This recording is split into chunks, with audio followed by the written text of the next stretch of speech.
Hello everyone, my name of course is Artimage and welcome to day 7 of VEDA and Shadow Interruptions.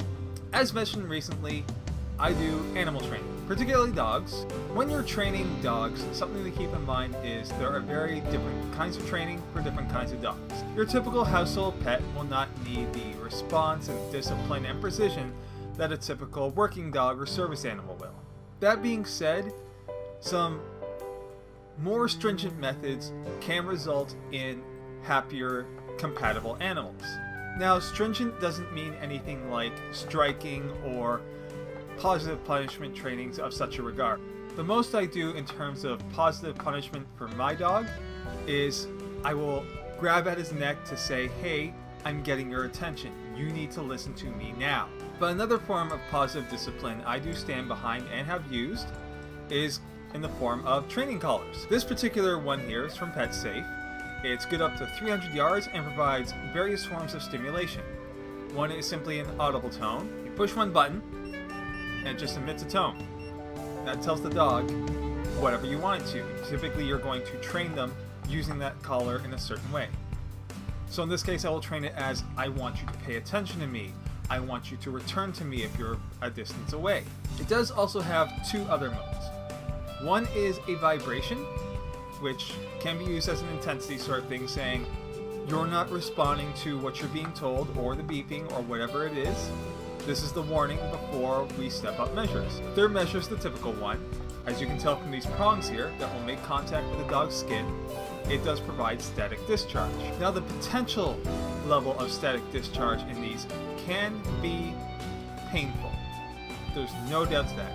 But they do have variable levels, and it's up to you to be responsible and find the correct level that gets your dog to respond.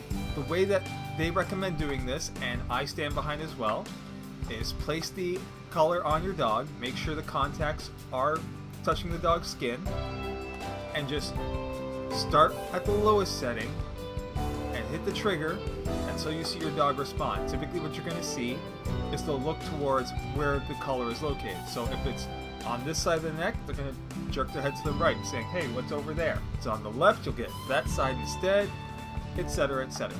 They're going to know something's up, and that's telling them something.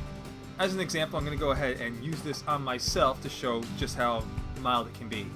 We do have a vibrate. So I'll just tell the dog, hey, you need to pay attention. There's a static discharge. Let's set it at the level I have it at for my dog, which is 3. I'm going to hold both fingers over the contacts. 3, 2, 1. It tingles. So it's not painful. It made my finger jerk funny.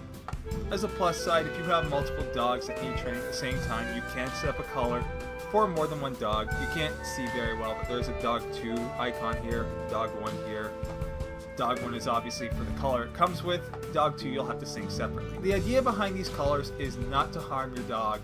It's not to be a lazy sort of method. It's more to give them the idea they are receiving a positive punishment without having association to it. Now Shadow's smart, so he knows what this means. There are plenty of other dogs out there who will just think, oh, who's telling me I'm being bad? Okay, so it's the universe. That sucks. I better not do that. Now, if this is a tool that you would like to use for your own dog, they're absolutely recommended. You'll hear that from most vets, from most pet store employees. The woman at the PetSmart where I got this one from actually says how she uses it herself.